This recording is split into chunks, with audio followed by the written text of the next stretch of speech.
Hey guys, tonight we are storming the gates of history, not with axe and shield, but with pillows and a profound desire for a good night's sleep.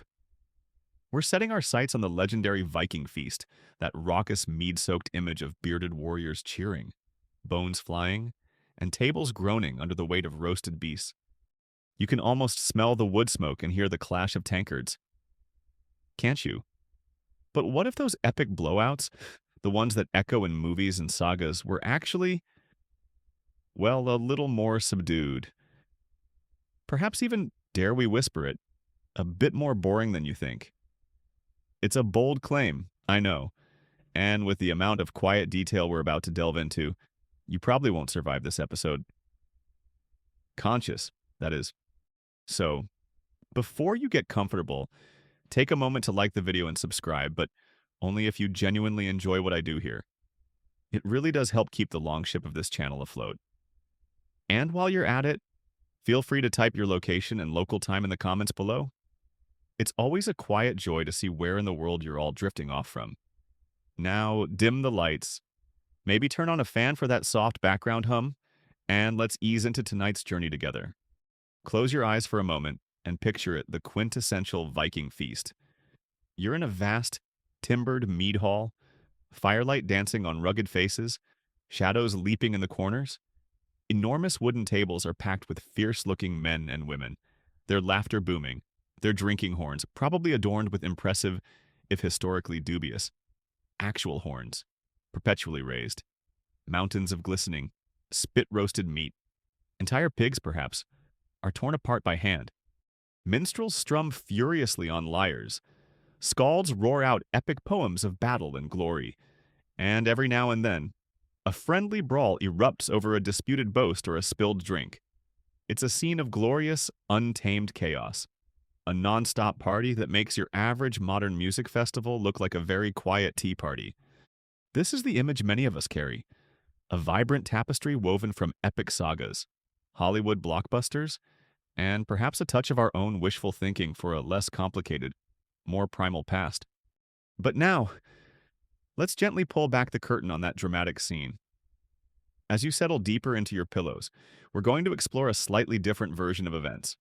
One that's perhaps less Valhalla meets all-you-can-eat buffet run by pro wrestlers, and more, well, human-scaled. The truth, as pieced together by historians and archaeologists from often fragmentary evidence, suggests that while Vikings certainly knew how to celebrate, their feasts might have been more structured, more predictable, and yes, on occasion, a good deal more mundane than these wild portrayals suggest. Our version might not win any awards for most action-packed historical dinner, but it's pretty much guaranteed to be soothingly detailed. The myth of the perpetually outrageous Viking feast is a powerful one, and it's persisted for good reasons. The Icelandic sagas, written centuries after the Viking Age proper, are filled with tales of heroic warriors and their grand celebrations, often embellishing events for dramatic effect. Later periods, like the Victorian era, further romanticize the Vikings, painting them as noble savages with an insatiable appetite for revelry. And, of course, modern media loves a good spectacle.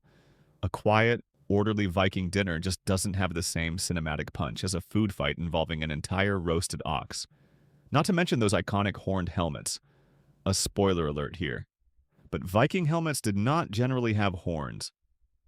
The few horned headpieces archaeologists have found are usually from much earlier periods or are believed to have been ceremonial, not standard battle or feasting attire.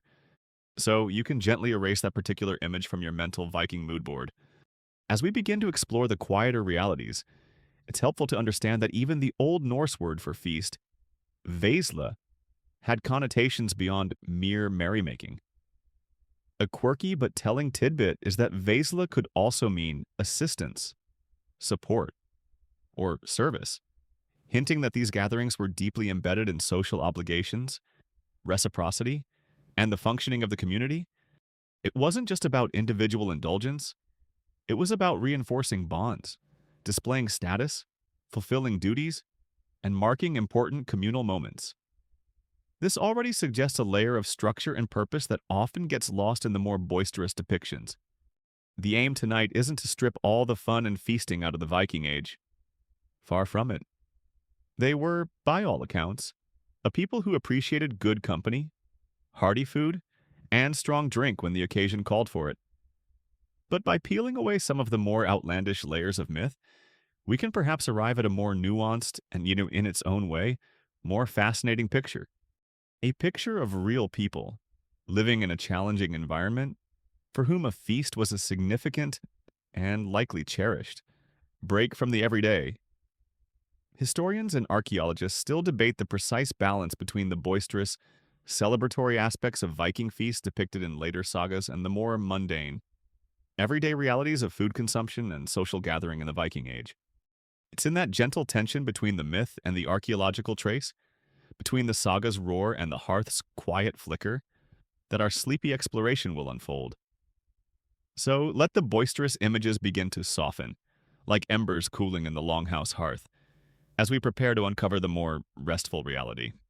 So, we've gently set aside those gleaming, horn-helmeted, Hollywood-fueled visions of Viking feast, and now you're ready to step into a more historically grounded setting. The boisterous echoes of the imagined mead hall begin to fade, replaced by something a little quieter, a little more earthy. You find yourself approaching the heart of Viking domestic and social life, the Longhouse. This is where any feast, grand or modest, would most likely have taken place. Forget soaring stone towers or intricately carved palaces. The reality is often more akin to a very large, very functional, and very lived-in rustic dwelling. As you draw near, you see a structure that is true to its name, long and relatively low, nestled into the landscape. Depending on where you are in the Viking world, be it the fjords of Norway, the windswept plains of Denmark, or the newer settlements in Iceland or Greenland, it might be constructed primarily of timber, with sturdy wooden posts and planked walls. In treeless regions like Iceland, it could be built more from turf, stone, and driftwood, blending almost seamlessly with the surrounding earth. It's a practical design built to withstand harsh weather, its roof often thatched or covered with turf, sloping down to low eaves. It's less a statement of ostentatious power and more a sturdy shelter, the hub of a working farmstead or a small settlement. No neon signs here proclaiming Valhalla Grill all you can plunder. You push open a heavy wooden door, perhaps on a simple leather hinge or pivoting on a stone, and step inside. Your eyes take a moment to adjust. The first thing that strikes you is the dimness. There are no large windows as we know them. Light filters in primarily from the open doorway, perhaps a few small shuttered openings high in the walls, and most importantly, from the central hearth, or perhaps several hearths, that run down the spine of the building. The air is thick with the scent of wood smoke, a smell that would have clung to everything and everyone within. It's the original smoky eye look, whether you wanted it or not, and your clothes would come perpetually pre-smoked, a delightful, lingering bonus of Viking Age life. The interior is likely one long, cavernous room, though Viking longhouses varied in size. Some were modest farm dwellings, perhaps 15 to 20 meters in length, while the halls of powerful chieftains could stretch up to an impressive 50 to 80 meters, like the magnificent reconstructed longhouse at Borg in Lofoten, Norway. Regardless of size, the basic layout was often similar. The floor beneath your feet might be trodden earth, perhaps strewn with rushes or straw for a little insulation and to soak up spills, or in more substantial buildings made of wooden planks. Running down the center, you see the elongated fire pits, the heart of the home, where cooking would be done and around which life would revolve, especially during the long, dark winters. Above, the rafters are likely blackened with years, even generations, of soot from these open fires. Smoke would have ideally escaped through a louvered opening in the roof directly above the hearth, or simply through the doorways, but a good deal of it would have just lingered. Ambiance was key, mostly because you often couldn't see very much. Very mood lighting. If the dominant mood was perpetual twilight with a hint of asphyxiation, along the length of the walls on either side of the central aisle with its hearths are raised earthen or wooden platforms.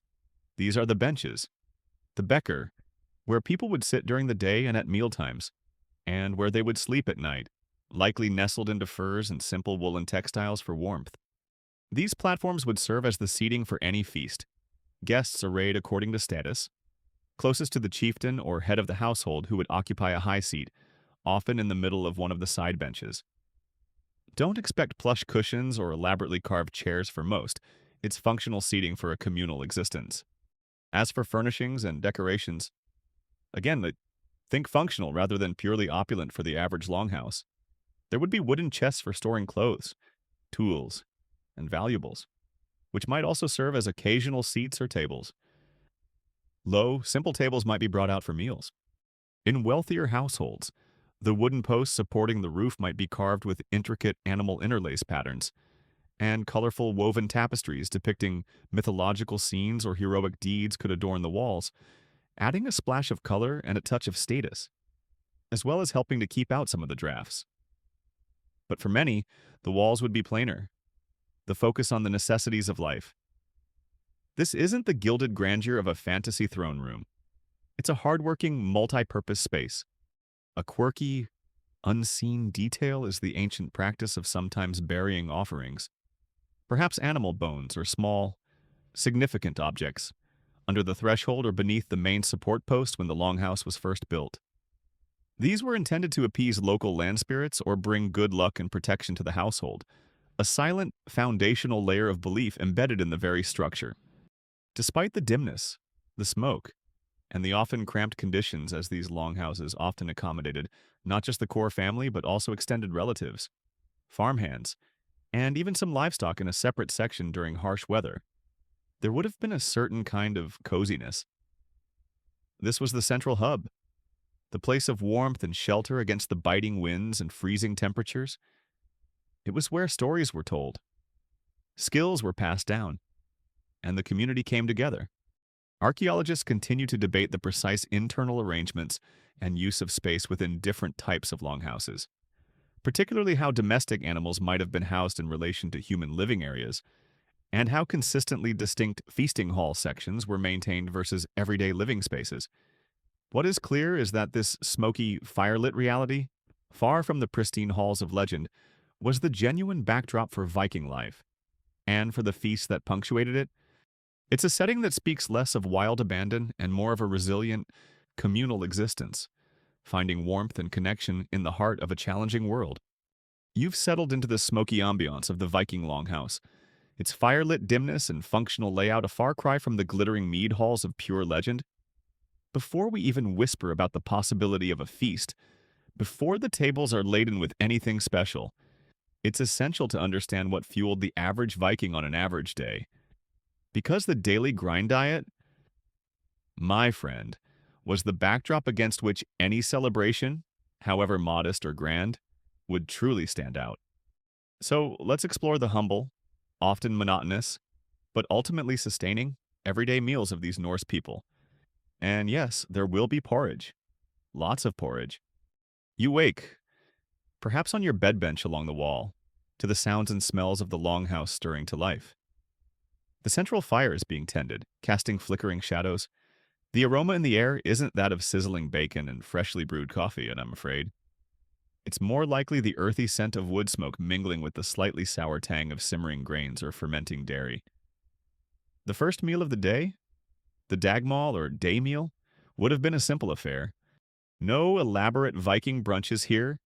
It might consist of leftovers from the previous evening's meal. A bit of stew, perhaps? Or, more commonly, a bowl of that aforementioned porridge. The Viking superfood, it probably wasn't available in convenient instant sachets back then, but it certainly kept them going through long, dark winters and even longer, more rambling sagas. Grains were the absolute bedrock of the Viking diet. Barley and oats were the most common crops, hardy enough to grow in the challenging northern climates. Rye was also cultivated, and wheat, being a bit more delicate, was less common and perhaps a sign of higher status or grown in more favorable regions. These grains weren't just for show, they were processed into two primary staples: porridge and bread. The porridge, or grotter, would have been a constant, made by boiling crushed or whole grains in water, or, if you were a bit better off, milk. It could be thick enough to slice or thin enough to drink. Don't picture your modern cinnamon-dusted, fruit-laden oatmeal delight. This was likely plain, perhaps slightly salty, a hearty filling, and very, very regular feature on the menu. Bread, or broad, was also a staple. But again, not the fluffy artisanal sourdough loaves you might be imagining. Viking bread was typically flat, unleavened or only minimally leavened with natural yeast, and cooked on a hot griddle a hlella placed over the embers, or directly on a heated stone. It would have been dense, coarse, probably made from barley or oat flour, and quite possibly a bit gritty from the stone grinding process. Less artisan delight and more sturdy edible plate. But it did the job, providing much-needed carbohydrates. Dairy products, the white food as it was sometimes called, were another crucial element.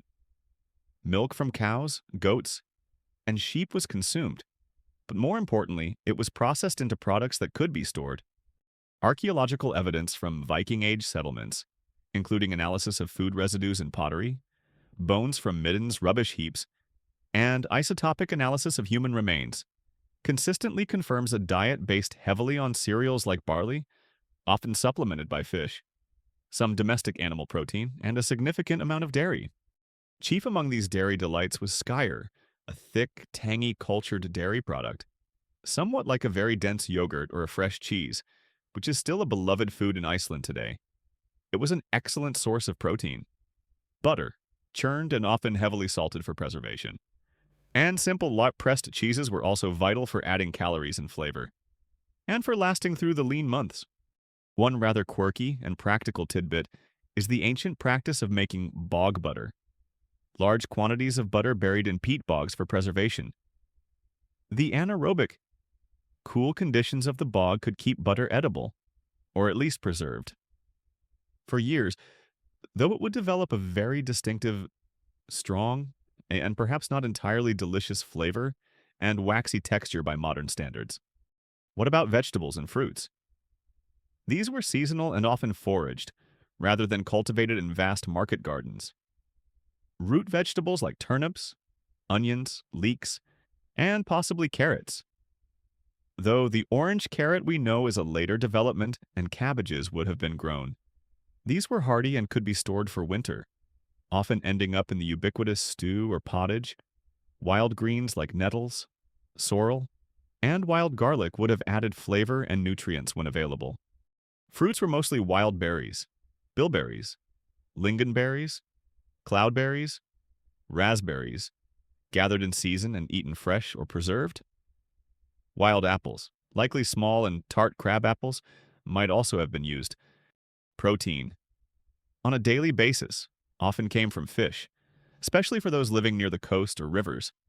Cod and herring and salmon were staples in many regions, eaten fresh when possible, but more commonly preserved by drying stockfish, smoking, or salting. This made them incredibly important for long-term storage. Domestic animals like sheep, goats, and pigs were kept, but an animal wouldn't be slaughtered every day just for a regular meal. Older animals, past their prime for wool or milk, might end up in the pot, their meat often tough and needing long, slow cooking in a stew to become palatable and to make the most of every scrap. Cattle were highly valued for milk, manure, and as draft animals, so beef was likely less common in the everyday diet than mutton or pork. Wild game, deer, elk, wild boar, various birds, would have been a welcome addition but was more opportunistic than a reliable daily source. This reliance on preservation methods, drying, salting, smoking, fermenting, was absolutely crucial for survival.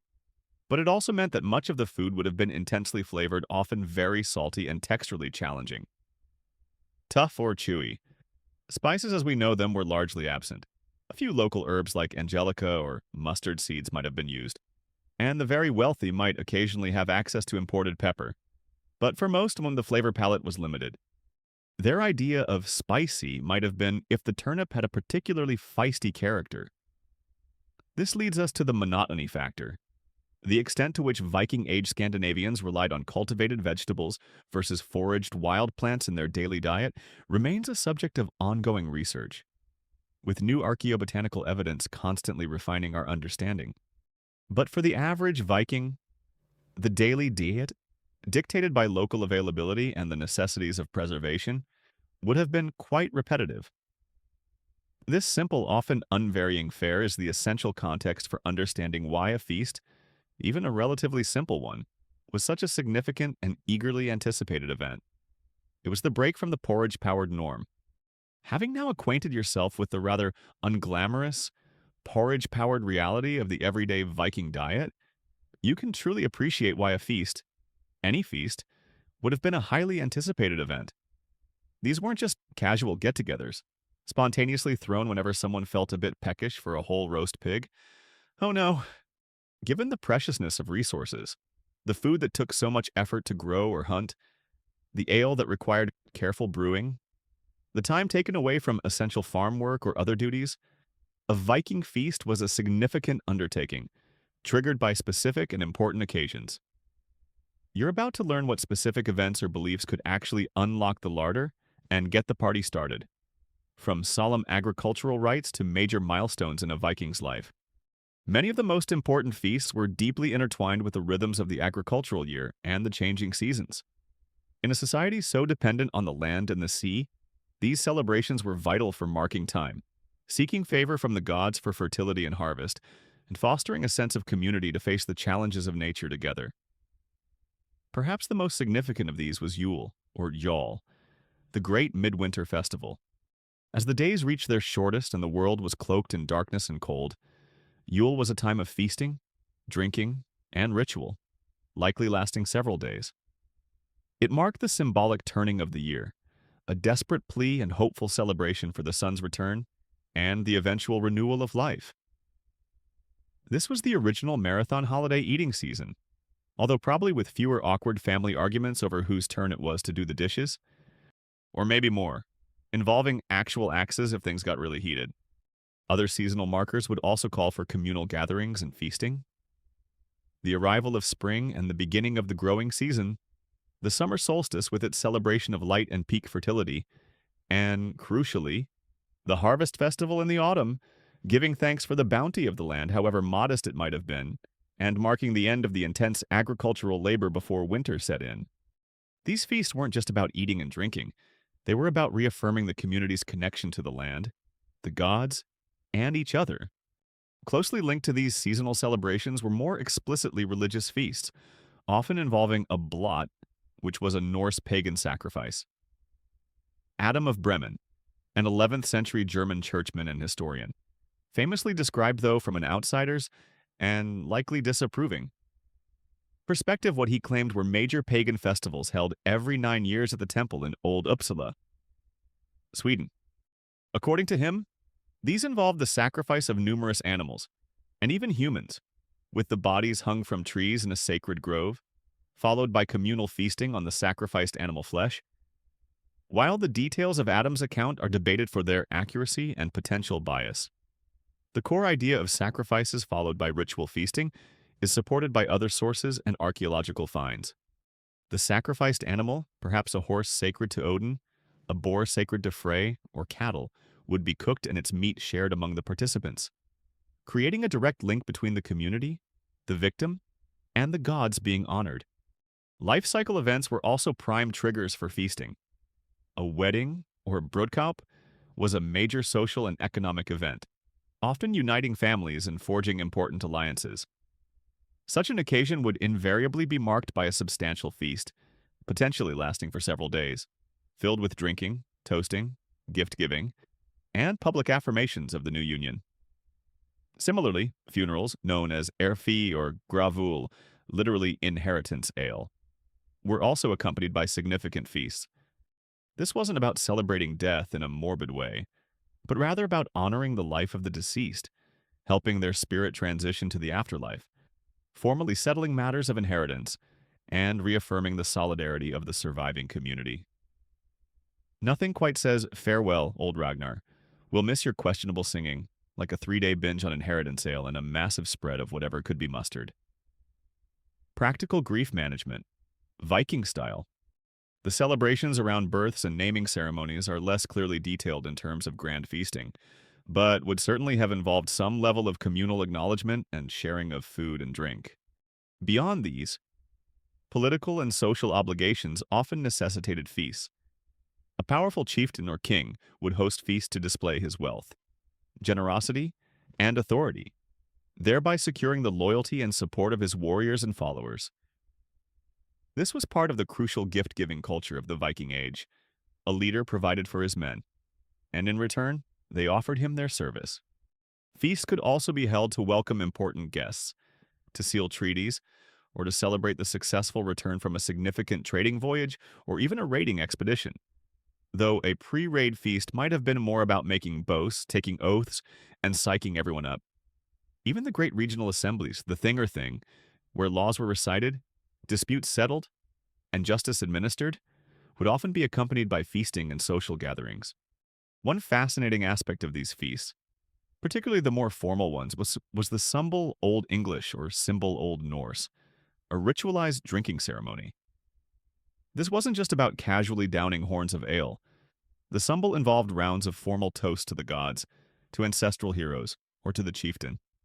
Participants might also make solemn boasts of future deeds, swear binding oaths, or recite poetry and stories, all while a communal drinking horn, filled with ale or mead, was passed from person to person in a specific order.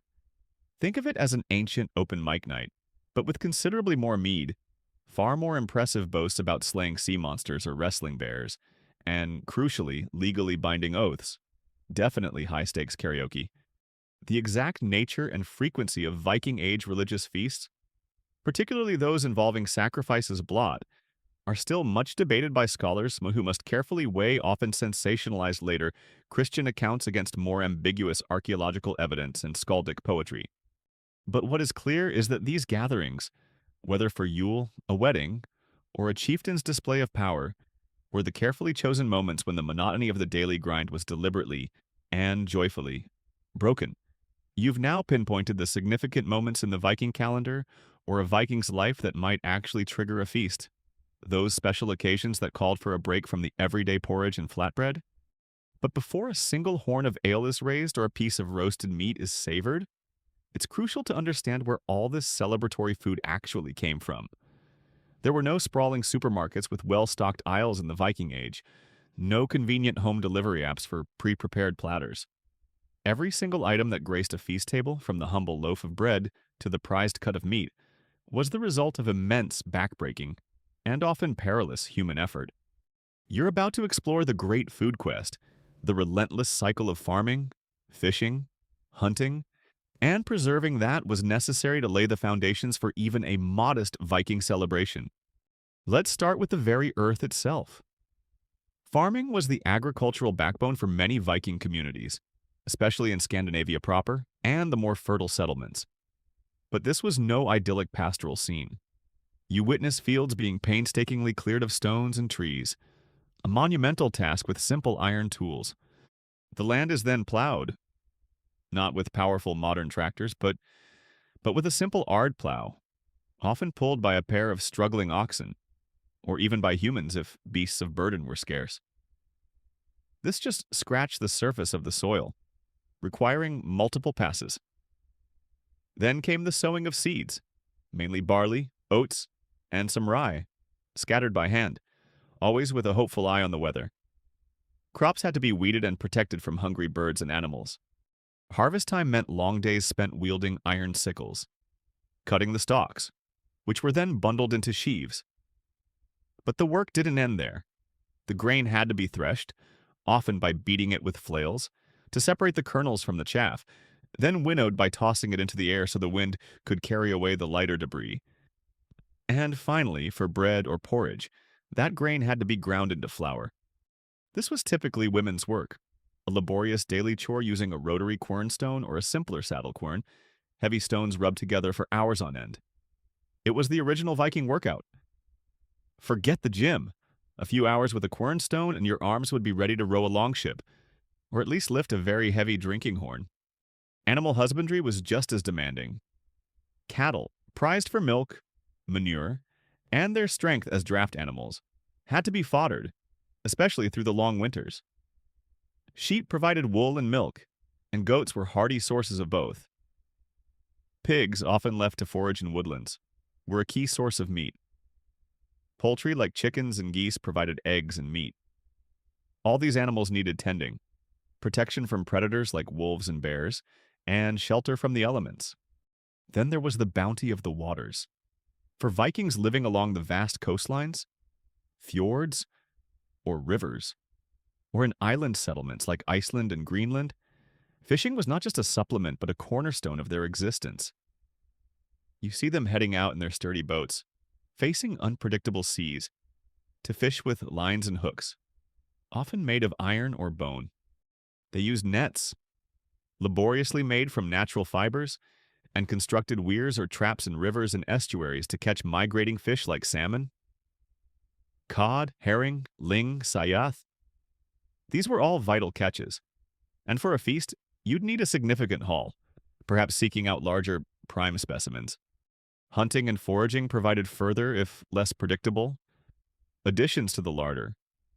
In the forests and mountains, skilled hunters would track deer, elk, wild boar, and in the far north, reindeer. This required an intimate knowledge of the land and animal behavior, as well as proficiency with bows, arrows, and spears. No convenient drive-through for your wild boar burger back then. You had to actually outsmart, and sometimes outfight, something that could, in turn, be quite dangerous. Smaller game like hares and various wild birds, seabirds, game birds, were also hunted or trapped. Foraging parties, likely women and children, would gather what the wild offered in seasoned handfuls of sweet wild berries, nutritious nuts like hazelnuts, various edible mushrooms requiring careful identification to avoid poisonous ones, wild greens, and birds' eggs from coastal cliffs or marshes. And once all this food was acquired, the next great challenge was making it last, especially to accumulate enough for a large feast that might take place out of the main harvest or hunting season. The Vikings were incredibly skilled at food preservation, a necessity in their often harsh northern environment. Stockfish, air-dried cod that becomes almost as hard as wood, was a major product, especially in Norway and Iceland. It was incredibly nutritious, lightweight for transport, and could last for years. For a feast, it might be rehydrated and boiled, or added to stews. Meat was commonly preserved by salting, smoking, or drying. Dairy was turned into long-lasting cheese or skyr. Grains were stored in pits or granaries. Their motto was probably something along the lines of, if it moves, try to eat it. If it doesn't move for a while, salt it, smoke it, dry it, and then eat it much, much later. Resourceful, to say the least. To provision a feast that might last several days and feed a large number of people, the household, extended kin, important guests, required a significant accumulated surplus. This in itself was a display of the host's wealth, organizational skill, and the productivity of their land and workers. A quirky detail that underscores this planning is the likely practice of keeping feasting animals. Certain pigs, sheep, or even cattle might be specially selected and fattened up over months, specifically destined for a future important celebration or a religious sacrifice. These weren't just any animals, they were the prime cuts in waiting. The relative contribution of large-scale, organized hunting versus opportunistic trapping, and the pursuit of smaller game to the overall protein supply for Viking-age feasts is still an area of active discussion among archaeologists. It likely varied greatly depending on the local environment. A chieftain in a heavily forested part of mainland Scandinavia would have different hunting opportunities than a farmer on the largely treeless plains of Iceland.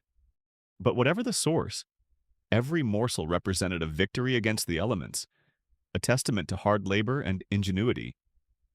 Understanding this great effort is key to appreciating why a feast was so much more than just a meal. It was a celebration of survival, abundance however temporary now, and the collective strength of the community. You've now felt the immense effort, the sheer grit and perseverance that went into every scrap of food the Vikings acquired, from the laboriously ground grain to the hard-won game or the carefully preserved fish. This understanding is crucial as you now approach the longhouse tables, finally set for a feast, Forget the Hollywood images of jewel-encrusted goblets and platters piled high with glistening exotic roasts as far as the eye can see. The reality of a typical Viking feast menu, while certainly more bountiful than the daily fare, was likely far more boiled, basic, and deeply rooted in those very staples they worked so hard to produce. As you find your place on the wooden benches, you notice the table settings, or rather, the lack thereof in the way we'd expect. There are no delicate porcelain plates or an array of specialized cutlery. Instead, you might have a simple wooden trencher, a flat piece of wood, sometimes with a slight hollow, or perhaps a roughly made wooden or pottery bowl.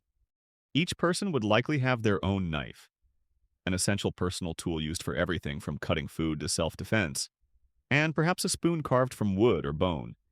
Drinking vessels would be wooden cups or for those of higher status. Polished drinking horns, though these were valuable items. No sign of matching dinner services here. It was all about sturdy practicality. Now, let's talk about the main event, the meat. Vikings certainly enjoyed meat, and a feast was the prime occasion to indulge. Pork was a particular favorite, and pigs were often fattened for such celebrations. Mutton and goat were also common. Beef, from their valuable cattle, was perhaps less frequent as a feast centerpiece, but not unheard of, especially for a wealthy chieftain. And yes, horse meat was consumed, sometimes in a ritual context. Game like deer or wild boar, if the hunt had been successful, that would be a prized addition. But how was all this meat prepared? While roasting over an open fire on a spit certainly happened, especially for smaller animals or choice cuts. The most common method for cooking large quantities of meat for a feast was likely boiling. Think of a huge iron or soapstone cauldron, bubbling away over the central hearth, filled with chunks of meat. This was an efficient way to cook for a large group. It tenderized tougher cuts of meat, often from older animals, and, crucially, it produced a nutritious broth that wouldn't go to waste. So, while you might see some roasted items, the image of endless, perfectly browned, whole beasts turning on spits is probably an overstatement for most feasts. Less gourmet char-grilled sensation and more efficiently cooked protein delivery system. Still, after a long day of farming, or indeed pillaging, it probably tasted absolutely divine. This leads us to another cornerstone of the Viking feast stews and pottages. The very same cauldron used for boiling meat would often become the vessel for a hearty, slow-cooked sod, a rich stew. Into this would go the boiled meat, along with whatever root vegetables were available, turnips, onions, perhaps some carrots or leeks. Wild herbs gathered from the surrounding countryside would be added for flavor. This was a brilliant way to make the meat go further, to use every part of the animal and to incorporate those hearty vegetables. The resulting broth, rich with fats and flavors, would be ladled into bowls or soaked up with chunks of coarse bread. Fish, given its importance in the daily diet, would also feature at feasts, especially in coastal communities or if a particularly good catch had been made. Fresh fish might be baked in embers, grilled over the fire, or added to the communal stew. Preserved fish, like the ubiquitous stockfish or salted herring, would be rehydrated and boiled, providing a familiar, if perhaps less exciting, source of protein. And what about the side dishes? Those dense, coarse flatbreads you encountered in the daily diet would be present in abundance. Perfect for tearing and dipping into the stew or for eating with cheese and butter. Speaking of dairy, skyr various simple cheeses, and butter would still be important components of the feast table, adding richness and variety. Vegetables, as mentioned, were mostly the hearty root types, usually cooked within the stews rather than served as separate, delicately prepared side dishes. Cabbage and leeks might also make an appearance. Their idea of a fusion dish was probably finding both turnip and onion in the same ladleful of stew. Groundbreaking stuff, for the time. When it came to flavorings, the palate remained relatively simple, even for a feast. Salt was, of course, essential, both for preservation and taste. Local herbs like dill, mustard seed, horseradish, wild garlic, and juniper berries could add some zest. Honey was a precious commodity, used more for making mead or perhaps as a rare sweetener or glaze, rather than being a common ingredient in savory cooking. Exotic imported spices like pepper or cumin were incredibly rare and expensive, reserved for the wealthiest chieftains or kings, and certainly not a feature of an average Viking feast. The main seasoning for many was probably sheer hunger, which, as we all know, has a magical way of making even the simplest food taste like a banquet. So, the boring factor here isn't that the food was bad, but that it was often familiar. Just more of it. The feast menu. For most, it would feature the same core ingredients as their daily meals: grains, dairy, local vegetables, preserved meats and fish, but in greater quantities, perhaps with better cuts of meat, and with the communal joy of sharing. Archaeological finds from Viking feast sites, such as large deposits of animal bones, often show cut marks consistent with butchery practices suited for boiling or stewing rather than predominantly roasting. The discovery of large cauldrons also supports this. A quirky, and perhaps to our palates, unusual delicacy that might have graced a high-status Viking feast table was the sow's belly or even pig udders, which were considered special treats in some Germanic and Norse cultures.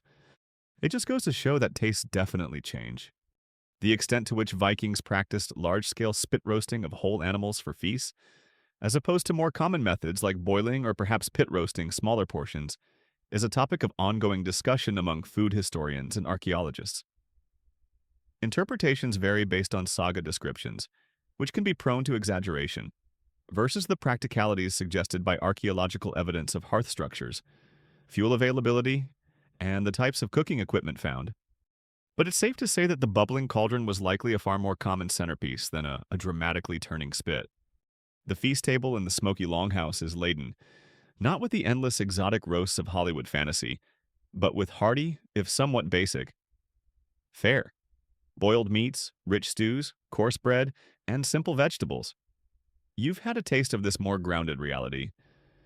Now you reach for your drinking horn, or perhaps a simple wooden cup, ready to wash it all down. The popular image here is one of Vikings constantly quaffing incredibly potent ale and mead from enormous, overflowing vessels, their laughter booming, their boasts growing ever louder with each gulp. While drinking was undeniably a hugely important social and ritual activity, the truth about what filled those horns, and how strong it really was, might be a little more watered down. The most common alcoholic beverage by far in the Viking Age was ale, or ul as they called it. This wasn't the crystal clear, highly hopped craft IPA you might find in a trendy bar today. Viking ale was typically brewed from barley, though oats or other grains could also be used. It would have been a cloudy, unfiltered brew, made in households or local communities. A quirky and fascinating detail is the use of grute in brewing ale, especially before hops became more widely adopted later in the Viking Age. Hops, which add bitterness and act as a preservative, weren't universally available or used from the start. Instead, brewers often relied on a mixture of herbs and spices known as grute. This could include bog myrtle, sweet gale, yarrow, heather, juniper berries, and other local botanicals. Each brewer or region might have had their own secret grute recipe, giving their ale a unique, earthy, and perhaps quite unfamiliar flavor profile compared to modern beers. Now, about its strength. While strong ales certainly existed and were prized for special occasions, the everyday ale consumed by most people was likely much weaker. Think of it more as a small beer or table beer, with a relatively low alcohol content. This brew served several purposes. It provided hydration, and was often safer to drink than potentially contaminated water sources. It offered some liquid calories and nutrients from the grain, and the mild alcohol content would have had some preservative effect. It was in many ways a kind of liquid bread, a staple of daily consumption rather than a quick route to inebriation. Less knock your horned helmet off, strong, and more slightly malty water that probably won't give you dysentery. A ringing endorsement, Viking style. Then there was mead, or mjödur, the legendary drink of poetry, wisdom, and the gods. Made from fermented honey and water. Mead held a special, almost mythical status. It was likely stronger and certainly sweeter than the everyday ale. However, honey was a valuable commodity.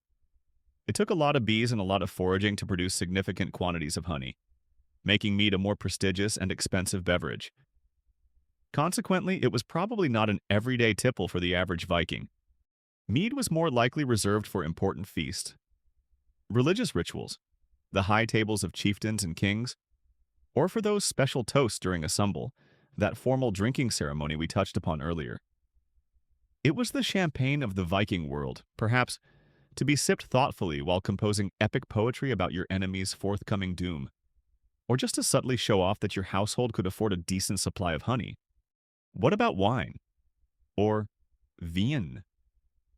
Wine was indeed known to the Vikings, primarily as an imported luxury item from southern regions like Francia, modern-day France, or the Rhine Valley in Germany. It would have been transported in wooden barrels or ceramic amphorae along the extensive Viking trade routes. However, this made it exceedingly rare and very expensive, accessible only to the wealthiest jarls, kings, or successful long-distance traders. Finding wine at a feast would have been a clear sign of exceptional status and far-reaching connections. The sagas sometimes mention chieftains serving wine to impress important guests, underscoring its exotic and high-value nature. Beyond these alcoholic options, Vikings obviously drank water, though, as mentioned, its purity could be variable, making weak ale a safer bet. Milk from cows, goats, or sheep would also have been consumed, especially by children or as part of the daily diet, perhaps in porridge or as skyr. And it's possible they made simple fermented or unfermented drinks from wild berries or other fruits, creating a kind of fruit juice or a basic cider, sometimes referred to as bjor, though bjor could also just mean a strong beer or ale. So, the watered-down truth is that the image of Vikings existing in a perpetual state of boozy cheer, fueled by incredibly strong brews, is likely an exaggeration. Residue analysis from Viking-age drinking vessels and the excavation of brewing sites tends to suggest a predominance of barley-based ales. While evidence for mead pollen grains from honey and wine grape pips or specific vessel types certainly exists, it's generally less common, supporting their role as more special occasion or high-status beverages. Getting truly, deeply drunk was probably something that happened during specific celebrations or ritual moments, not a daily occurrence. The practical demands of farming, crafting, sailing, trading, and yes, even raiding, would require a certain level of sobriety and alertness. It's rather hard to accurately raid a monastery or plow a perfectly straight furrow if you're consistently seeing two of everything. Practicality for the Vikings often had to trump relentless partying. As for their drinking vessels, the iconic drinking horn, often fashioned from cattle horn and sometimes adorned with metal fittings, was certainly used especially for ceremonial drinking like the sumbel. But for everyday use or for less wealthy individuals, simple wooden cups or bowls, or even pottery beakers, would have been far more common. Glass vessels, like wine, were luxury imports, beautiful but fragile, and reserved for the elite. The actual alcohol content of typical Viking-age ale is a subject of ongoing experimentation and debate among historical brewers and archaeologists, with estimates varying widely depending on the specific grains used. The malting processes how the grain was sprouted and dried to convert starches to fermentable sugars. The types of yeast available, wild yeast mostly, and the fermentation techniques presumed to have been employed by Viking brewers. But the consensus leans towards much of it being on the weaker side, a nourishing part of life rather than just a shortcut to Valhalla's antechamber. You've now had a taste of the typical Viking feast fare, the hearty, if often boiled and basic, meats and stews, and you've sampled the common brews, discovering that the super potent ale and mead were perhaps more special occasion treats than everyday quaffs. With your wooden cup or drinking horn in hand, you now find your place at the long tables, or rather the long benches lining the smoky interior of the longhouse. And it's here, amidst the flickering firelight and the growing hum of conversation, that you begin to understand another crucial, and perhaps surprisingly boring, or at least highly structured, aspect of the Viking feast, the table politics. This was no free-for-all scramble for the best spot. Your seat, my friend, was a very clear indicator of your status, and it dictated not just your view, but often your portion and your perceived importance. The Viking longhouse, especially during a feast, became a microcosm of their hierarchical society. It wasn't a place for casual mingling or assuming everyone was on an equal footing. Knowing your place and respectfully occupying it was paramount. You carefully navigate the crowded benches, trying to gauge where someone of your imagined standing might fit in.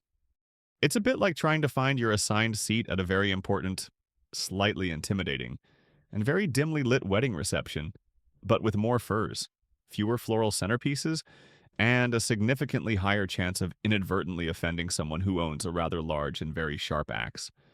Dominating the seating arrangement was the high seat, known as the unvegi or hasati. This wasn't just any comfortable spot, it was the symbolic center of power and honor within the hall.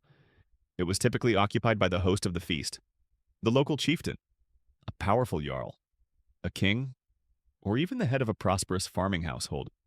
This high seat was usually located in the middle of one of the long side benches, often flanked by impressively carved wooden pillars. The high seat pillars, or onvegasulur. These pillars were more than just decoration. They were imbued with deep ancestral and spiritual significance. A quirky and telling detail from the Icelandic settlement sagas describes how some of the first Norse settlers to Iceland would throw their high seat pillars, brought all the way from their homes in Norway, overboard as they approached land. Where these sacred pillars washed ashore, that is where they would build their new farmstead, believing it to be the place chosen for them by the gods or by fate. This underscores the immense importance attached to these symbols of home, heritage, and authority, which literally framed the seat of honor, radiating outwards from this central high seat.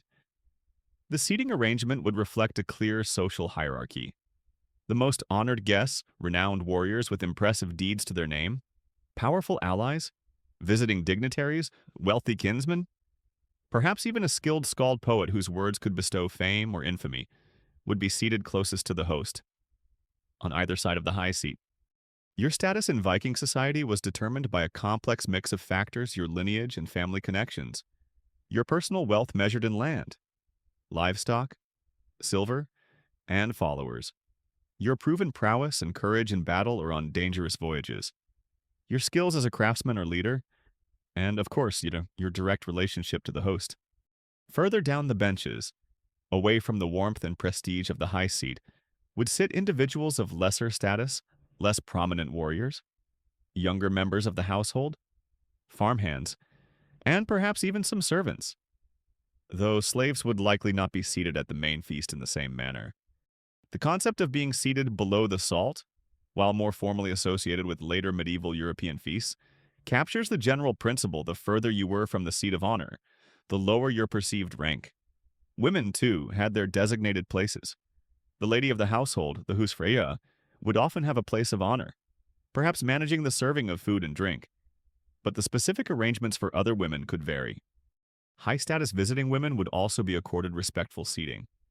And this seating arrangement wasn't just for show.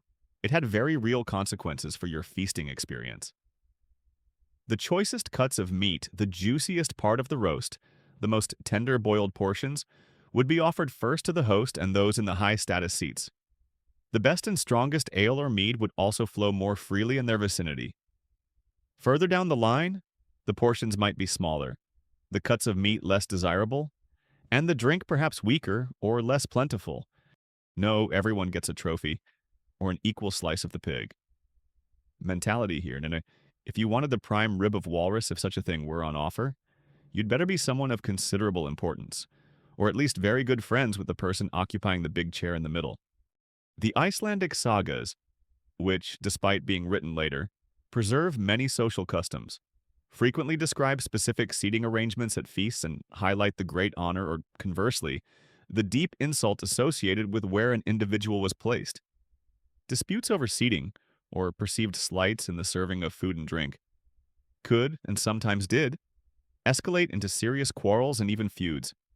The feast, therefore, was a very public performance and reinforcement of power, status, and loyalty.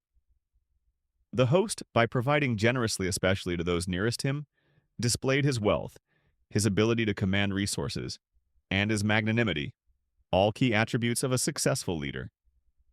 The guests, by accepting their assigned places and the sustenance offered, implicitly acknowledged the host's authority and their own position within the social pecking order, Loyalty was cemented, alliances were displayed, and the entire social fabric of the community was made visible and reaffirmed around the flickering hearth fires. Small talk was probably very carefully considered, and your conversational gambits likely depended heavily on who was within earshot. The exact flexibility versus rigidity of seating arrangements at Viking feasts remains a topic of discussion among scholars. While the paramount importance of the high seat and the general principles of hierarchy are quite clear from historical and literary sources, how much room there was for subtle shifts based on temporary achievements, the status of a visitor from afar, or complex individual relationships, especially in less massively formal gatherings, is harder to pin down with certainty. But the underlying principle of knowing your bench was undoubtedly a key, and perhaps somewhat nerve-wracking, feature of any Viking feast you might find yourself attending. You found your carefully designated spot on the benches within the longhouse, navigated the subtle currents of Viking table politics, and partaken of the hearty, if somewhat straightforward, feast fare. The initial flurry of eating and drinking begins to subside, the conversations perhaps mellowing into a more contented hum. But a feast, especially one that might stretch over several days, wasn't just about consuming calories and alcohol. Entertainment was also a key component. And before you imagine wild jesters or fire eaters, one of the most prestigious and common forms of entertainment you'd encounter was the recitation of poetry and sagas by a skald.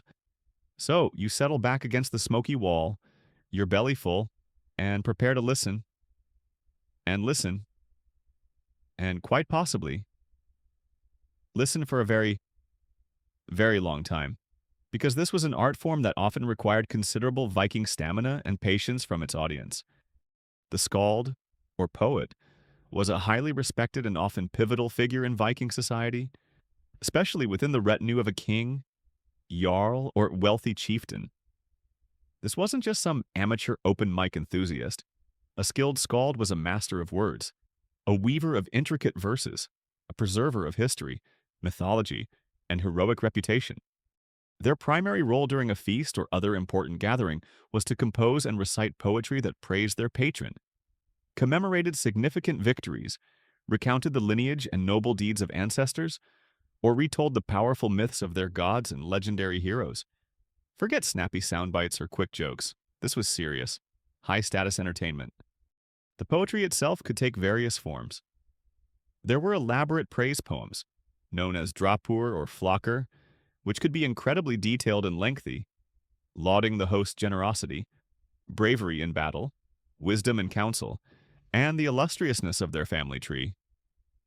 Flattery, when delivered with sufficient poetic skill, was an art form in itself, and a well-compensated one at that.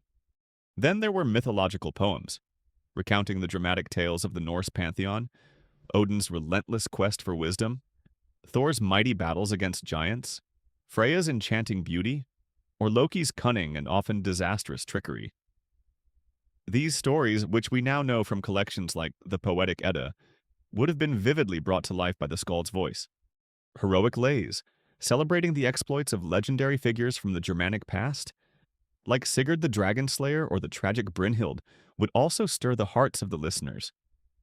And while the great Icelandic sagas, those sprawling prose narratives of family feuds, voyages to new lands, and the struggles of early settlers were mostly written down a couple of centuries after the main Viking Age. The oral storytelling tradition that underpinned them was very much alive. A skald might well recount lengthy portions of these histories, passed down through generations. You watch as the skald, perhaps a man of stern countenance or one with a faraway look in his eyes, takes a central position, or maybe remains seated but commands the attention of the hall. The performance would be entirely from memory, a feat in itself given the length and complexity of some of these compositions. The delivery style was likely a form of chanting or heightened, declamatory speech, designed to carry through the sometimes noisy hall and to emphasize the rhythm and meter of the verse. Skaldic poetry is particularly renowned for its incredibly complex metrical rules, such as the demanding drotkvet stanza form, which involved a strict syllable count, internal rhymes, and alliteration, all woven together with an intricate use of kennings and heiti. Kennings are those wonderfully evocative metaphorical compound expressions, like calling the sea the whale road, ship a wave horse, battle the storm of spears, or gold Freya's tears. Haiti are poetic synonyms, using less common words for everyday things to add a layer of literary sophistication. The audience, or at least the more educated among them, was expected to appreciate this linguistic dexterity, to unravel the kennings and admire the skald's mastery of form.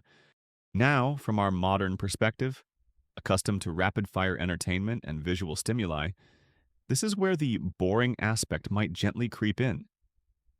Imagine listening for hours to a single poem, its language archaic even then, its metaphors requiring active mental deciphering. Some of these praise poems were so incredibly long, you could metaphorically start listening as a young, eager warrior and find yourself a gray-bearded elder by the time the skald finally got to the bit about your great-uncle's third best raid. There were no PowerPoint presentations with helpful bullet points. No dramatic reenactments usually, just the power of the spoken word and the shared cultural understanding of the audience. The themes, too, while vital to Viking identity, praise of leaders, tales of battle, ancestral glory, could become somewhat repetitive if you attended enough feasts. The original binge-watching, perhaps, but live, and you definitely couldn't skip the perceived boring bits or surreptitiously check your messages on a glowing runestone. True dedication to the arts was required. Yet, for the Vikings, this was far from boring. It was profoundly important. In a predominantly oral culture, skalds were the living repositories of history, myth, and social values. Their poetry was not mere entertainment. It bestowed fame, Ordstyr, which was a kind of immortality. A chieftain immortalized in a well-crafted drapa would be remembered long after he was gone. The poems reinforced a shared identity, reminded listeners of their heritage, and provided models of heroic behavior. It was also a display of the host's cultural sophistication and wealth. To be able to retain such a skilled poet, a quirky and rather pointed aspect of a skald's power was their ability to compose satirical, insulting, or defamatory poetry. This wasn't just playground name-calling. A powerful NID could seriously damage a person's reputation, even incite ridicule or violence, and was sometimes considered a legitimate cause for legal action or revenge. So, you wanted to stay on a skald's good side. They literally wielded the power of the word. Scholars continue to discuss the exact performance context of skaldic poetry. Was it typically accompanied by music? Perhaps the strumming of a lyre or harp?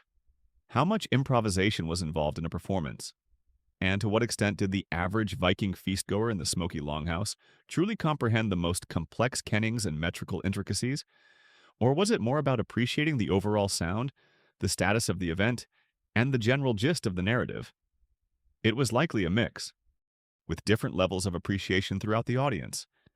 But for those long evenings in the longhouse, after the food had settled and the ale was circulating, the voice of the skald, weaving tales of gods and heroes, was a vital thread in the social and cultural fabric of the Viking Age, a testament to their love of story and their deep respect for the power of language. However long and intricate the telling might be, the skald's voice, after weaving its intricate tapestry of praise, myth, or heroic deeds, finally fades into the smoky air of the longhouse. The echoes of ancient kennings and alliterative verses hang for a moment, a testament to the Viking love for a well-told, if exceptionally lengthy, story. But even the most dedicated audience needs a change of pace. As the drinking horns are refilled with that probably not too strong ale, and the conversations resume, you might wonder what other forms of entertainment filled the hours, or even days, of a Viking feast. And here again, you'll find that the reality often leaned towards simpler pleasures, thoughtful engagement, and less of the constant, raucous brawling that popular imagination so readily supplies. Music would certainly have played a part, though perhaps not in the form of a thundering Viking rock band. The sounds you'd hear would be more intimate, the instruments often simple and home-crafted. The lyre, known as a herta or harpa in Old Norse, was a common stringed instrument. Picture a small, U-shaped harp, typically with 5 to 7 strings made of gut. Its gentle but plucked notes might have accompanied a quieter song, a more personal recitation of poetry, or simply provided a soothing melodic background. You can almost hear its delicate, slightly melancholic tones drifting through the firelight. Wind instruments also added their voices to the soundscape. Flutes and pipes, or pipur, were often crafted from wood such as elder or willow, or even from the hollow tibia bones of sheep or goats. These would have been simple duct flutes, similar to a recorder, with a few finger holes to produce a limited range of notes. Their sound could be reedy and plaintive, or perhaps a bit shrill, depending on the skill of the player and the quality of the instrument. Animal horns, aside from their use as drinking vessels, could also be used as musical instruments, producing booming, resonant notes for signaling or perhaps providing a simple drone in a musical piece. And for rhythm, you might hear the steady beat of a frame drum, something akin to a modern bodhran, or simply the clapping of hands or the stamping of feet on the wooden or earthen floor, providing a basic communal pulse. It probably wasn't a top 40 hit parade on Viking radio, but these simple tunes and rhythms would have added a layer of warmth and shared experience to the gathering. Beyond music, the Vikings were surprisingly keen on strategy and games of skill. You'd likely see small groups huddled around a game board, their faces intent in the flickering light. The most popular of these was Nefatafel, often called King's Table. This was an asymmetrical abstract strategy game, played on a gridded board, perhaps of wood, or even just scratched onto a flat stone, with pieces made of bone, antlered stone, glass, or wood. One player would have a king piece in the center, surrounded by a small retinue of defenders, while the other player commanded a larger force of attackers arranged around the edges of the board. The goal of the king was to escape to one of the corners or edges, while the attackers sought to capture him. It was a game of profound strategy and foresight, a true battle of wits. Forget your modern phone games for a moment. Try plotting your king's escape while surrounded by a horde of angry little bone dudes. It certainly builds character, and perhaps a touch of strategic frustration. Archaeological finds across the Viking world have unearthed numerous game pieces and board fragments for Nefatafel and similar Toffel games. From simple, roughly hewn counters to beautifully carved pieces of walrus ivory or polished jet, attesting to its widespread popularity among all social classes. Dice games, or turning spill, using simple six-sided dice crafted from bone, antler, or wood, were also common. These could be played for simple amusement, or, as often happens when dice are involved, for a bit of light gambling, perhaps wagering small trinkets, a bit of silver, or even just bragging rights. These games, requiring quiet concentration and thoughtful moves, paint a very different picture of Viking leisure than one of constant boisterousness. Other, less formal pastimes might include the sharing of riddles and clever wordplay, a delight for a culture that so valued linguistic skill. The recitation of genealogies, while perhaps not thrilling entertainment by our standards, was a vital social activity, reaffirming kinship ties and collective memory. There's less clear evidence for formal performers like jugglers or acrobats at a typical feast, though demonstrations of individual skill or strength might occur more spontaneously. The more overtly physical games and sports that Vikings enjoyed, like wrestling glima, stone lifting contests, running, swimming, and archery, would usually take place outdoors, not in the crowded confines of the longhouse during a feast, though the victors of such contests might well be celebrated and toasted within. And what about those epic brawls we often see depicted? While interpersonal violence and feuds were certainly a part of Viking Age society, and tempers could undoubtedly flare when copious amounts of alcohol were consumed over several days, it's unlikely that every feast devolved into a chaotic free-for-all. A feast was, as we've discussed, often a structured social and sometimes sacred event.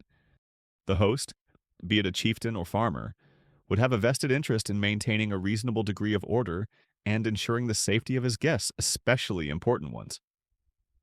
In some contexts, particularly formal gatherings or sacred spaces, weapons might have been required to be left at the door, or strong social customs of feastfrith or truce would apply. Drunken brawls undoubtedly happened, as they do in any society where alcohol flows freely, but they were likely the exception rather than the rule, not the defining characteristic of every Viking get-together. They generally tried to keep the axe throwing to designated outdoor areas. One assumes health and safety, Viking style. Mostly, a quirky and very simple potential musical noisemaker from the era is the Viking kazoo, or vibrating slat. This was a small, thin, flat piece of wood or bone, sometimes with a slightly shaped edge. When held against the teeth or lips and blown across one, or with a thread vibrated across it, it could produce a buzzing, reedy sound, a very basic kind of musical effect or toy. The exact nature and extent of musical accompaniment to skaldic poetry or saga recitation is still debated by scholars. While instruments like lyres and flutes clearly existed, whether they provided more than simple melodic interludes, basic drones, or rhythmic backing, or if more complex harmonies or ensemble playing occurred, is largely speculative, based on often ambiguous iconographic evidence and the limited survival of the instruments themselves. But these simpler pleasures, the gentle song, the thoughtful game, the shared story, likely formed the more common and perhaps more genuinely relaxing. Backdrop to the Viking feast. The skald's final verse has been uttered, the last strategic move made on the Nefertafel board, and the gentle notes of a bone flute have perhaps just faded into the murmur of conversation within the longhouse. You've experienced the simpler, more thoughtful pleasures that often filled the gaps between the main events of a Viking feast. Now, as the night deepens, or perhaps as one day of feasting bleeds into the next, you begin to appreciate another aspect that tempers the myth of non-stop, wild revelry, the actual pacing and duration of these significant gatherings. Because a truly important Viking feast, especially one marking a major life event or crucial seasonal festival, wasn't just a quick dinner party, it could be a multi-day affair.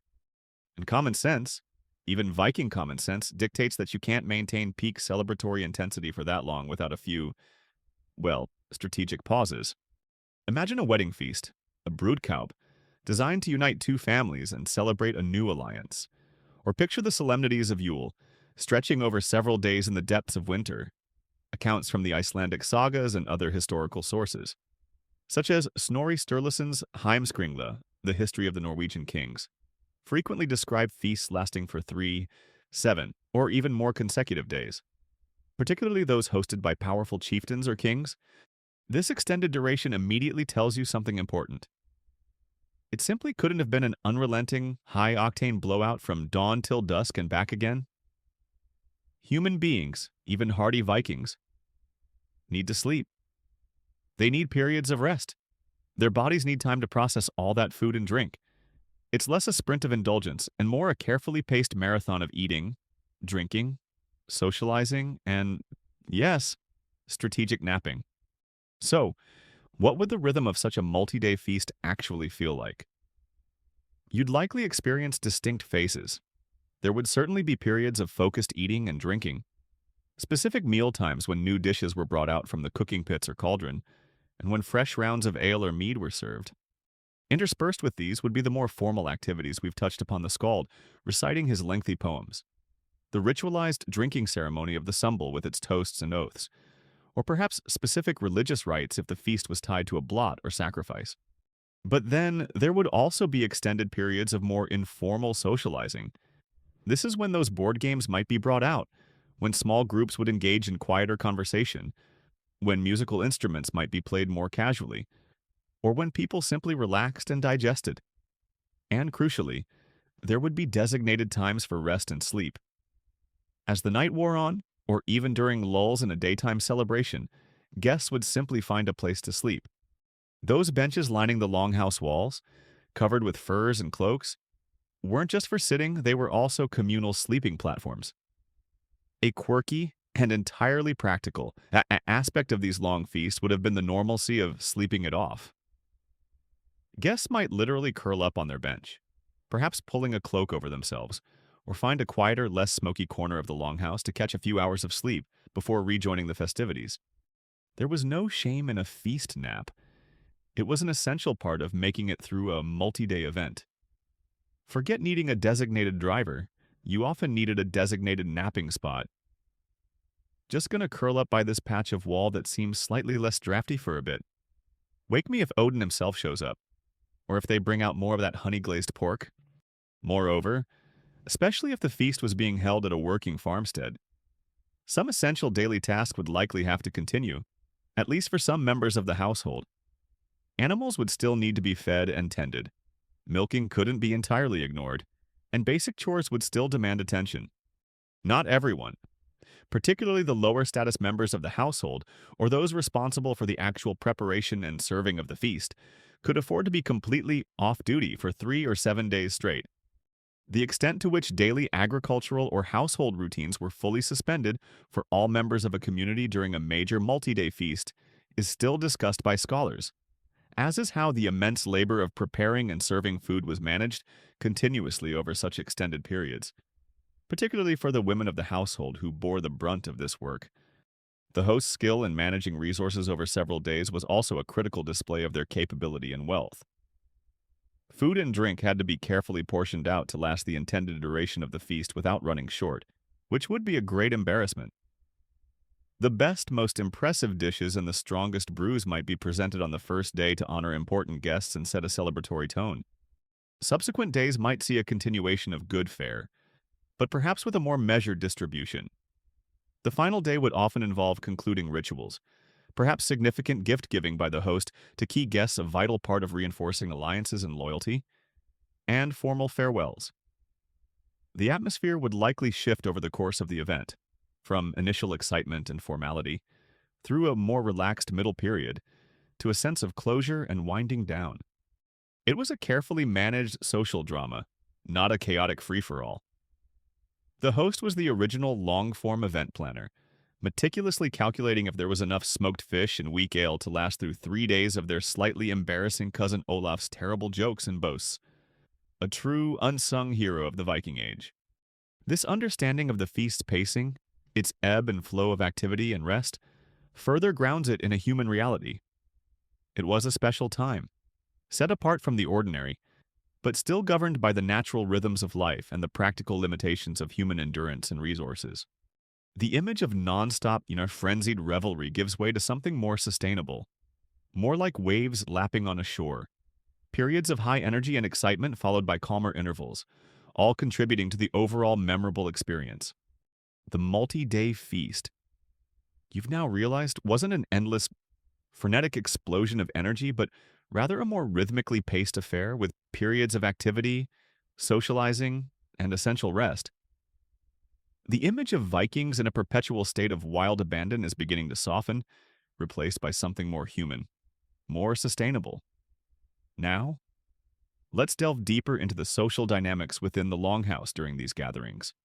You observe the expected etiquette, the subtle rules of engagement, and you might be surprised to find more structured behaviors and a surprising degree of restraint than the chaotic, food-flinging legends often suggest. The popular stereotype often paints Vikings as uncouth barbarians, tearing at their food with greasy hands, swilling ale with wild abandon, and perhaps using the nearest hound as a napkin before starting a good old-fashioned brawl. While their table manners undoubtedly differed from, say, the delicate sensibilities of a later Victorian tea party, it's a mistake to assume they were entirely without social graces or codes of conduct. In a society where personal honor, reputation, ordster, and the strength of one's word were paramount, how you behaved, especially as a guest in someone else's hall or as a host to others, mattered deeply. Central to this was the sacred concept of hospitality. A host, particularly a chieftain or person of standing, had a profound duty to be generous, providing ample food, drink, and shelter to their guests. They were also responsible for the safety and well-being of everyone under their roof during the feast. In return, a guest had reciprocal obligations to show respect for the host, their family, and their household, to behave in a way that didn't bring shame or disruption, and generally not to overstay their welcome, unless the feast was explicitly intended to last for many days. Sometimes an understanding of feast frith, or a temporary peace, might prevail within the hall, where old grudges or ongoing feuds were ideally set aside for the duration of the shared celebration. It was like a temporary no-axe-grinding zone. All right, Bjorn, I know Sven there did insult your prize-winning pig, but let's at least finish this excellent boiled mutton before we discuss suitable reparations. Of course, the sagas are also filled with dramatic instances where this feast piece was spectacularly broken, but that's often what makes them sagas. The exceptional, not necessarily the everyday rule. When it came to actually eating, you'd see people using their personal knives, which were all-purpose tools, for cutting meat. Spoons, often carved from wood or bone, would be used for scooping up stews, broths, or porridge-like dishes. While food was often served from common platters or cauldrons, especially in less formal settings, now for high-status guests, portions might be individually served or distributed by attendants, ensuring they received the choicest bits. Forks were largely unknown in Viking Age Europe for table use. Eating was primarily done with fingers and the aid of one's knife. Before and after the meal, it's quite likely that basins of water and perhaps linen towels were passed around for washing hands. A practical measure given the hands-on nature of eating. Interestingly, we have some direct literary evidence that points to valued social etiquette.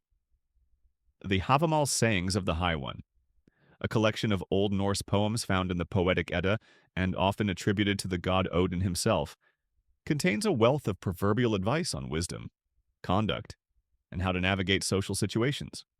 Several stanzas offer specific guidance for a guest to be observant and cautious. Don't talk too much before listening to others. Be moderate in your consumption of ale lest you lose your wits.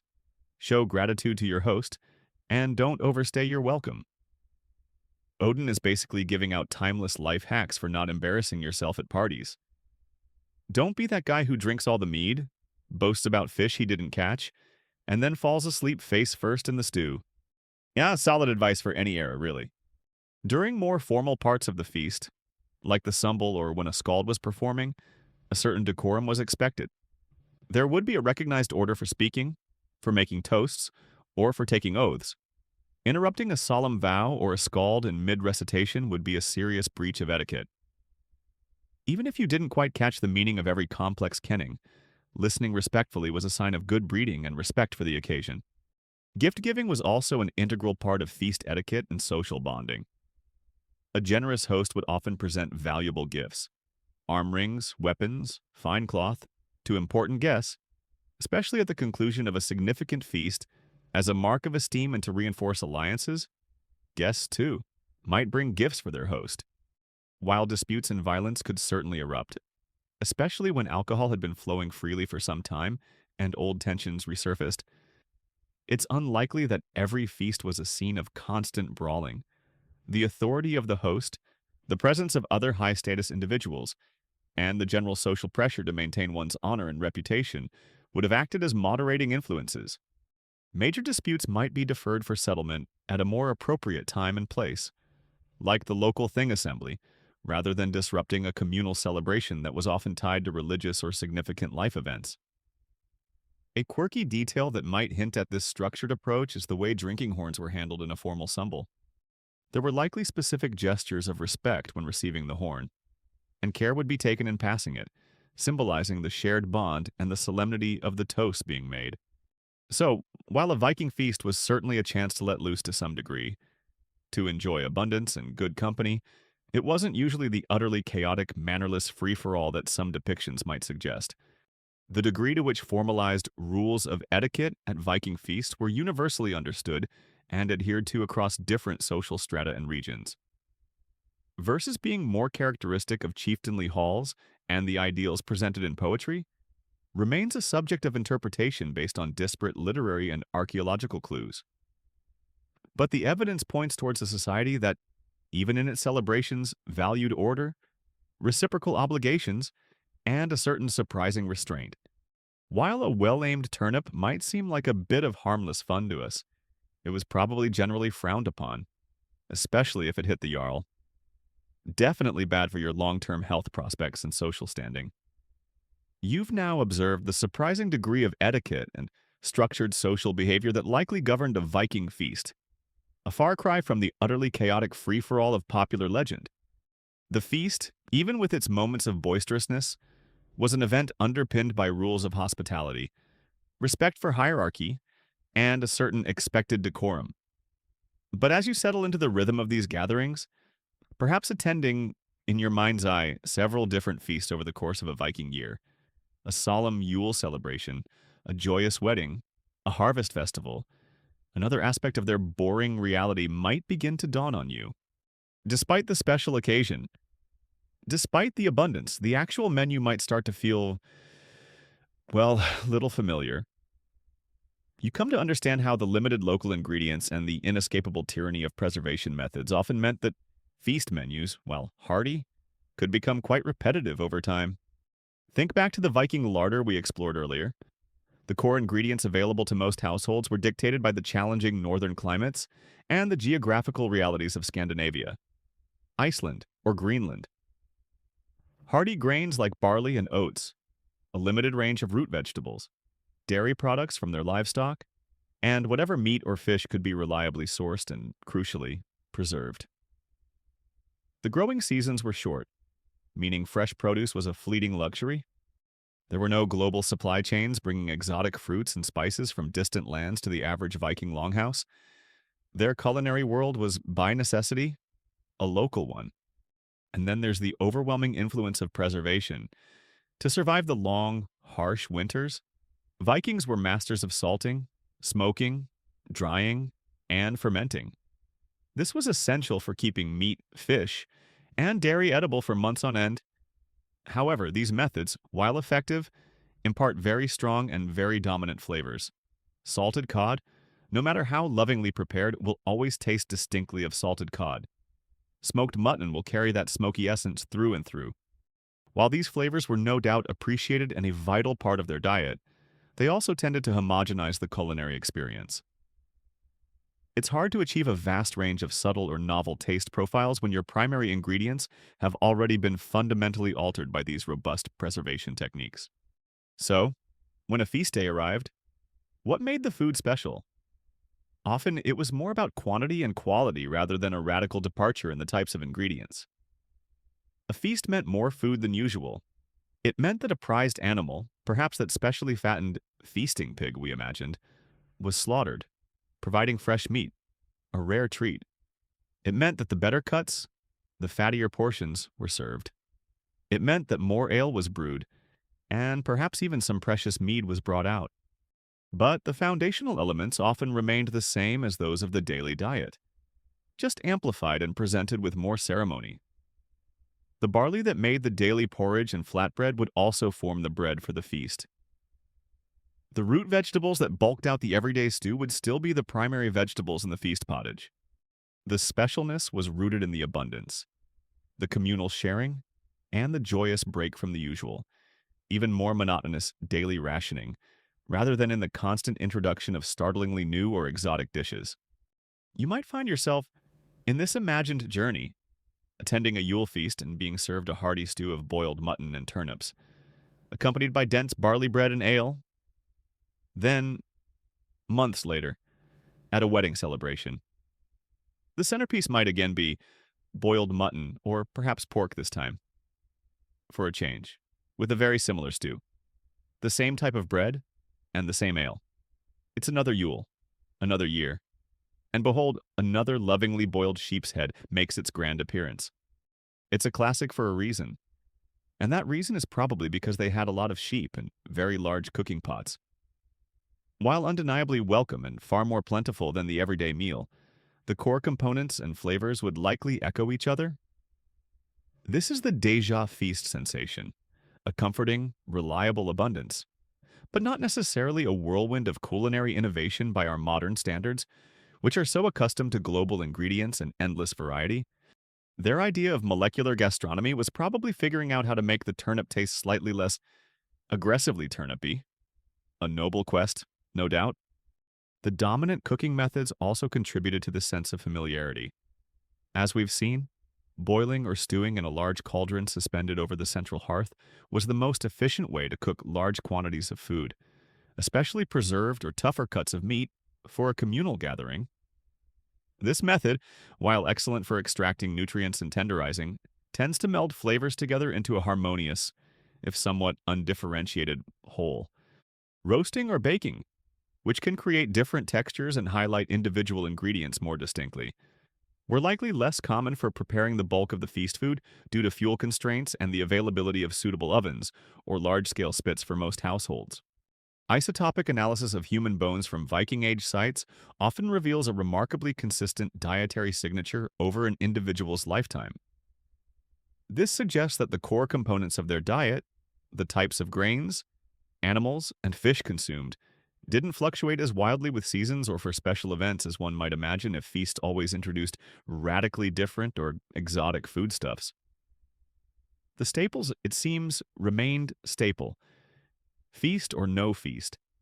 A quirky but relevant detail is that even for deeply significant personal rituals sealed at a feast, like the swearing of Fosbredrelag foster brotherhood or blood brotherhood, the food shared might have been the usual hearty fare. The profound meaning of the event would imbue those familiar foods with extraordinary symbolic weight, making the meal memorable for its emotional and social significance rather than its culinary novelty. Archaeologists and food historians continue to explore the potential for regional cuisines within the broader Viking world. While core staples like barley, pork, and cod were widespread, to what extent did local foraging opportunities, specific berries, herbs, or types of wild game, unique regional preservation techniques, or isolated contact with other cultures lead to distinct, albeit perhaps subtle, variations in feast menus from, say, a fjord in Norway versus a settlement in Iceland or a trading post in Eastern Europe? This remains an exciting area of ongoing research. But for many Vikings, at many feasts, the joyous expectation was likely not for a completely new and surprising menu. You probably didn't go to a Viking feast anticipating a deconstructed foraged lichen foam with a delicate cloudberry reduction and a side of air-dried puffin confit. You went expecting good, solid, plentiful food, meat, bread, ale, and the warmth of community. And that, in its satisfying familiarity, you usually received. You've now experienced the Viking feast in its more likely, and perhaps more repetitive, culinary reality.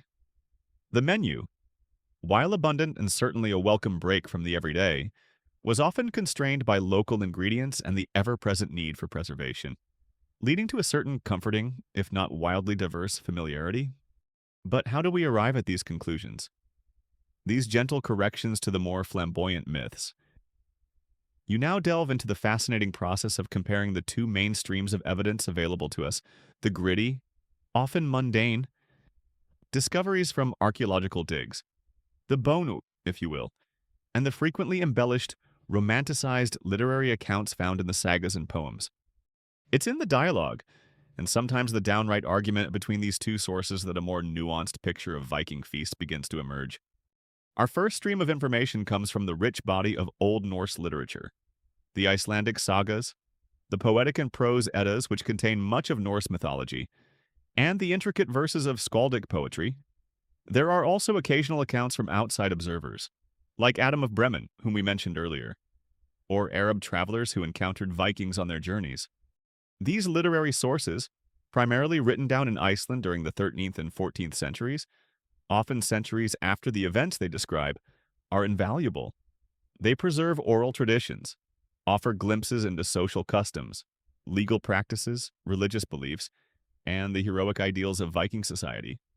And yes, they are filled with descriptions of feasts, often grand, dramatic affairs with chieftains holding court, mead flowing like rivers, warriors making bold boasts, and sometimes epic conflicts erupting over perceived insults or ancient feuds. However, as you listen to these tales, you must remember their context. The saga writers were often looking back at a heroic age, perhaps with a touch of nostalgia or desire to glorify their ancestors. They were crafting literature designed to entertain, to instruct, and to preserve a cultural heritage that was, by then, transitioning under the influence of Christianity. So, embellishment for dramatic effect was common. Descriptions of unimaginable wealth, endless supplies of the finest foods and drinks, or consistently over-the-top behavior should often be taken with a pinch of salt, or perhaps a whole hornful of it. The sagas are a bit like the highly curated Instagram feed of the Viking Age, all heroic poses, perfectly roasted and probably enormous boars, and dramatic lighting. Then we have the second stream, archaeology. This is where we get down to the bones of the matter. Quite literally, archaeologists excavate Viking Age settlements, the remains of longhouses, hearths, storage pits, and, crucially, middens rubbish dumps. These middens are treasure troves of information. Here, you find discarded animal bones, which zoo archaeologists can analyze to determine the species eaten lots of sheep, goat, pig, cattle, fish.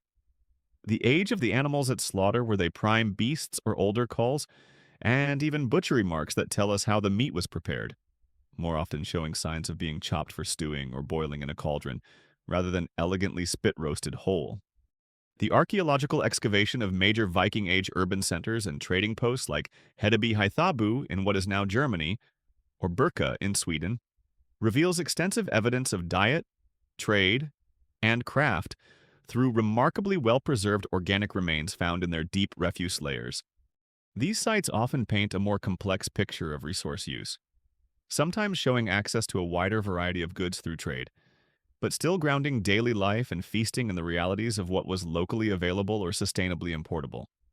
Archaeology also uncovers the physical setting, the size and construction of longhouses, the types of hearths used, the pottery often simple and utilitarian, the remains of wooden or soapstone bowls and cups, the occasional fragment of a drinking horn, or the pieces from their beloved board games like Hnefatafel.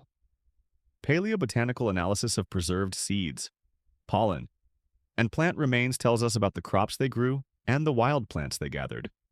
Isotopic analysis of human and animal bones can even reveal long-term dietary patterns and where individuals might have grown up. This is the behind-the-scenes reality, less dramatic lighting, perhaps more evidence of porridge, and an awful lot of sheep bones.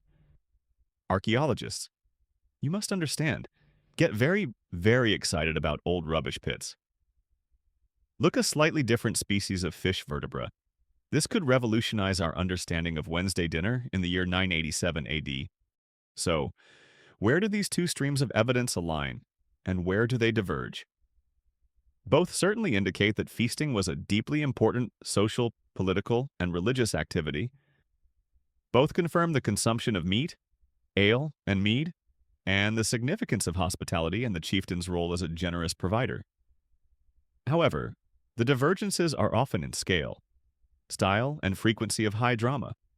While a saga might describe a king's hall filled with warriors drinking from jewel-encrusted gold goblets, archaeology typically uncovers simpler, more functional pottery and wooden vessels for the vast majority of people, with metal and glass being rare luxuries, while sagas might focus on the heroic image of a massive boar roasted whole on a spit.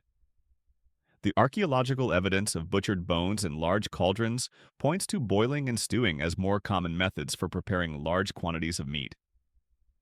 While sagas thrive on tales of dramatic conflict erupting at feasts, the archaeological record of a settlement might simply show the quiet accumulation of everyday and occasional celebratory refuse, suggesting a more routine existence. It's like trying to reconstruct what really happened at that legendary party you vaguely remember from your youth.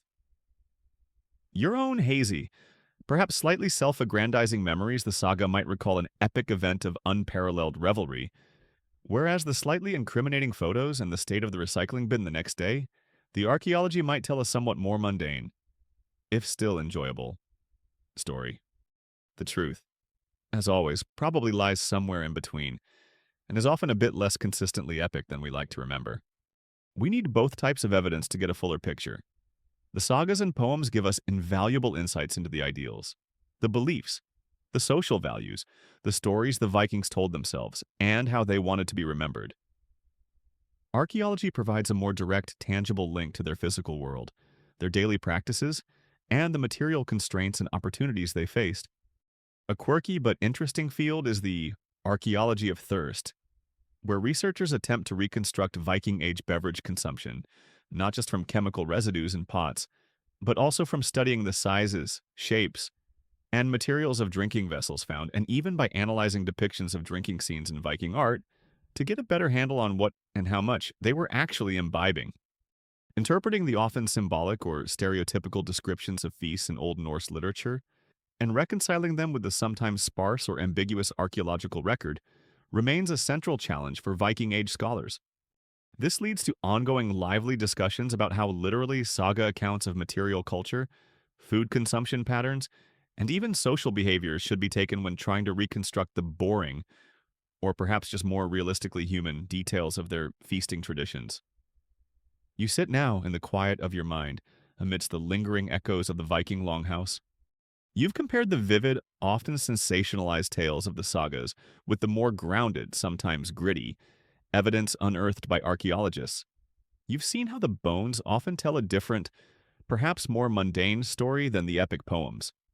And through this journey, peeling back layers of myth and misconception, you find yourself arriving at a deeper appreciation for what these Viking feasts truly represented, and why their more boring reality is, in its own way, quite beautiful and profoundly human.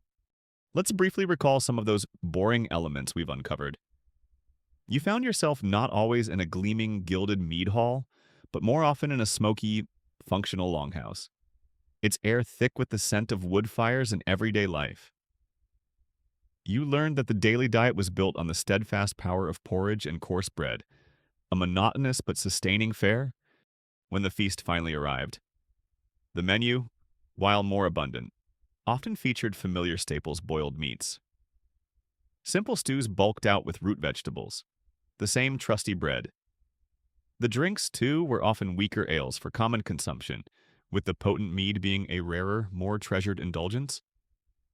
You navigated a strict social hierarchy where your seat at the bench clearly defined your status and your share. The entertainment, while sometimes lively, often leaned towards lengthy recitations of skaldic poetry, demanding considerable patience or quiet. Strategic board games, even the multi-day feasts, you realized, were not non-stop frenzies, but were paced with necessary periods of rest and calm.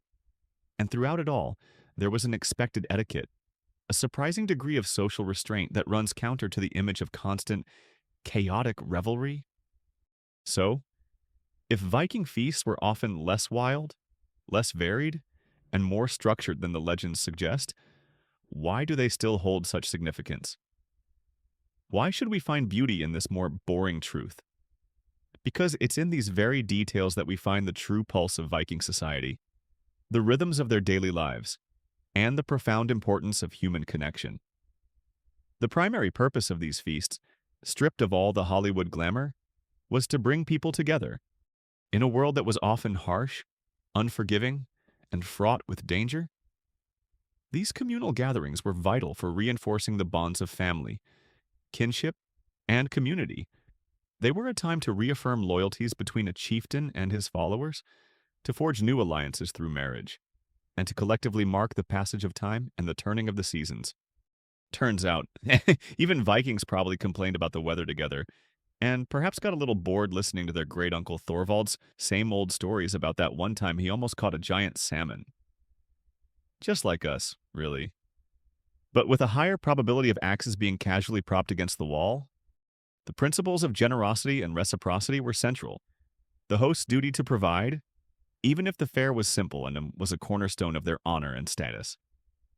The guest's duty to accept hospitality with respect and gratitude strengthened social cohesion. The strong emphasis on gift-giving at feasts, meticulously recorded in sagas and sometimes evidenced by valuable exchanged items found in graves, highlights the crucial socio-economic role these events played in creating and maintaining alliances, smoothing over disputes, and ensuring mutual support. This boring act of formal exchange, of giving and receiving, was the very glue that held their society together. Even the boring food takes on a new meaning. A feast was a cherished break from the much harder, much more monotonous daily grind. The abundance itself, having enough meat, enough ale, enough bread to share freely, was a profound luxury and a cause for genuine celebration. The warmth of the shared hearth, the flickering firelight pushing back the darkness, the sound of familiar voices in conversation, the shared laughter over a simple tune or a well-played game of Nefatafel. These were the true treasures of the feast. The beauty wasn't always in exotic novelty, but in the comfort of community, the reassurance of tradition, and the shared joy of a temporary respite from life's hardships.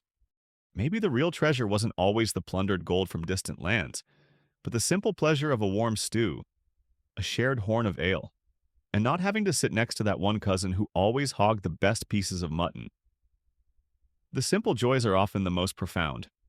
By stripping away the layers of myth that often portray Vikings as one-dimensional caricatures, either bloodthirsty barbarians or impossibly heroic superheroes, this more boring, more human-scaled reality allows us to connect with them on a more relatable level. They valued community. They told stories. They played games. They celebrated life's milestones. They worried about their harvests and the safety of their loved ones. A quirky but telling detail is the potential significance of even subtle, ritualized phrases or gestures used when offering or accepting a drink during a formal sumble, or when acknowledging a gift from a host. These small, perhaps boring to an outsider, elements of etiquette were packed with social meaning, reinforcing respect, obligation, and the intricate web of relationships that defined their world. They highlight a society that, for all its famed fierceness, also deeply understood the nuances of social interaction. The ongoing challenge for scholars, and indeed for storytellers like myself, is to convey the true ordinariness and daily human experiences of the Viking Age to a public often more captivated by the exceptional and violent aspects. The goal is to find ways to make the boring, the farming, the family life, the everyday social interactions, the quiet integrity of their communal feasts, just as compelling, if not more so, than the oft-repeated tales of raids and mythology, because it's in these quieter, more mundane details that we often find the most profound echoes of our shared humanity. So, if you came here tonight expecting nonstop tales of Viking ragers, with tables collapsing under the weight of endless roasts and rivers of mead, I hope you're not too disappointed. Instead, I hope you found a different kind of satisfaction, a gentle appreciation for a reality that was, in its own way, rich with meaning, connection, and a quiet, enduring strength.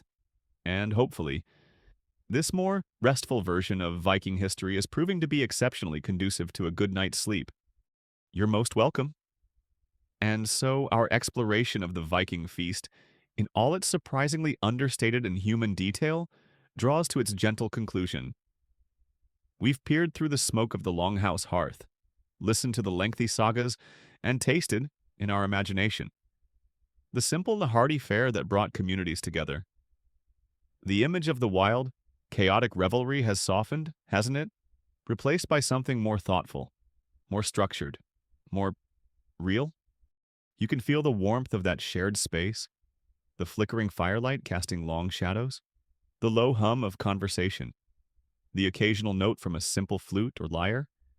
These were moments not just of sustenance, but of connection, of reaffirming bonds in a world that often demanded immense resilience. The boring truth, it turns out, is often where the deepest humanity resides. Let that quiet understanding settle over you now, like a soft woolen cloak on a cool northern night. There are no more tales to tell for now, no more myths to gently unravel.